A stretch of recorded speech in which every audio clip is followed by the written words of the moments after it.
બહાદરપુર animal team દ્વારા Ratanpur ગામેથી મહાકાય મગરનું rescue કરવામાં આવ્યું છે। છોટાઉદેપુર જિલ્લાના સંખેડાના છેવાડે આવેલ રતનપુર ગામ પાસે ઓરસંગ નદી પસાર થાય છે। જ્યારે ગત સોમવારે અહીંયા નદી કિનારે એક પશુપાલક પોતાની બકરીઓ ચરાવતો હતો। એ દરમિયાન બકરીઓને પાણી પીવડાવવા માટે નદી પાસે લઈ ગયો હતો। તે દરમિયાન અચાનક છે તે મગર એક બકરી પર હુમલો કર્યો હતો અને મોઢામાં દબાવી નદી વચ્ચે લઈ ગયો હતો અને તેનું મારણ કરી નાખ્યું હતું।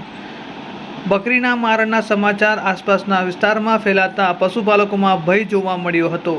તાત્કાલિક છે તે વન વિભાગ અને બહાદરપુર એનિમલ ટીમને જાણ કરાતા તેઓએ છે તે મગરને પાંદરે પૂરવા માટે પાંદરું મૂકી દીધું હતું। જ્યારે બુધવારે રાત્રિના સમયે આ જે મગર છે તે પાંદરે પૂરાતા આજુબાજુના વિસ્તારના લોકોને ભારે હાશકારો થયો હતો।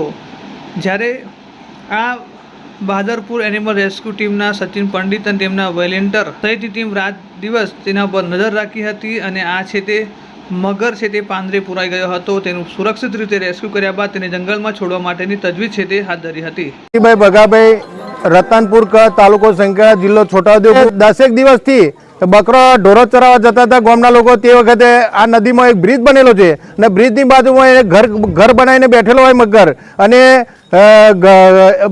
એક બકરાને ઉઠાઈ જાય અને એનું મારણ કરેલું ટીમે પકડે છે। એમને હું બહુ ખૂબ ધન્યવાદ પાઠવું છું। ભારત માતા કી જય।